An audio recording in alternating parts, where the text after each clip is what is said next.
salvegera destpêka şerê Çanakkale'ye. 102 salan beryanaha hemû Müslümanên li ser van axan bûn yek û artêşa ku ji İngîlistan, Fransa û Anzakan pêk dihat herwiha têk birin. Serfiraziya Çanakkale'ye yek jî nîşaneya herî mezin a diriya İslamê de biratiya Kurd û Tirkanê jî.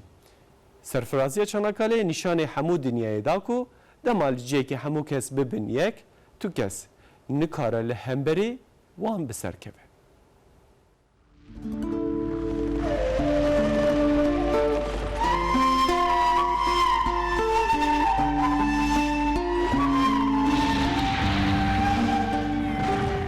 Beriya şerê cîhanê yekemin devletên dinyayê bûbûn dibeş. Laliyekî devletên îttifaqê hebûn, laliyê din jî devletên îtilafê. Devleta Osmaniyan ji di nav devletên îttifaqê de bû axên ku li ser devlet ji bo têkilî û hevkariya di navbera İngîlistan, Fransa û Rûsyayê de pir girîng bûn. Piştî ku şer dewam kir û xedar bû Rûsya kete tengasiyê. Divê alîkarî ji re bihata şandin.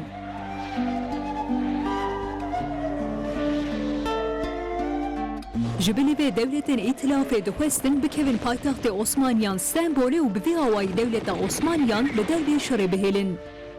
Herwiha hevkarekî mezinê Almanyayê de tek biçûya û hêza Almanyayê jî de zayıf bûye.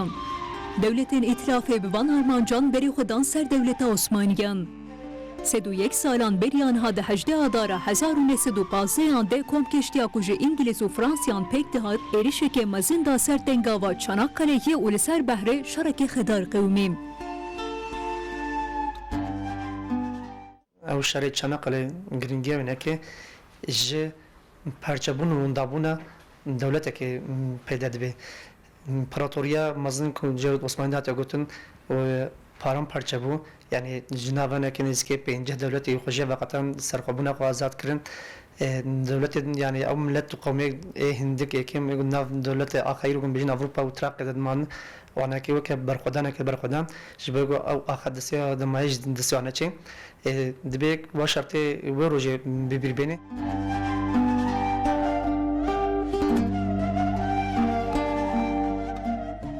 Hemû dinyayê digot devleta Osmaniyan tek çûye û hêzên devletên îtilaf de destên xwe bigêjinin û bikevin Stenbolê.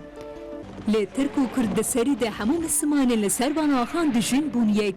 Gotin heke Çanakkale tek here Stenbol, Yemen, Erebistan, Bexda û Saraybosna jî dê tek herin û digel hemû Kemasî û Tengasyan mihra xwe li dîrokê xistin. Hem li ser behrê, hem li ser erdê serkeftinekê mezin bi destxistin û artêşa ji devletên biyanî pêk dihat tek birin. Devletên îtilafê digotin em ê devleta Osmaniyan tek bibin hêza Almanyekê bişkînin û têkiliya Almanyayê ya bi rojhilata navîn û Kafkasan re biqedînin. Lê yekîtiya Mislimanan rê nedawan. Tek çûn û ji ber alîkarî negihîşt Rûsyayê li Rûsyayê şoreş çêbû. Herwiha Rusya li dervê şerî ma. Serfiraziya Çanakkale'ye hem yek ji nîşaneya yekîtiya Mislimanan hem jî yek ji nîşaneya biratiya Kurd û Tirkan a diriya İslamê de ye. Tu xoşewîstê Rojhilat Sultan Silhedînê ku şikandiye hêza xweşperestan mîna Qiliç Aslan li meznahiya te bûm heyran. Tu ewî ku dema xemgînî dorpêç kir û îslam ew çembera hesînî bi sînga xwe par kir. Tu evî ku bi canê te re digerê navê te li nav heyîna. Ku tu bi berhemê xwe werê veşartin tu zêde werê. Heyf li bejna te nayê ev aso, ev hawîrdor. Ê şehîd la wê şehîd, ji min nexwaze gorê. Ji te re pêsîra xwe vekiriye û li benda te yê pêxember.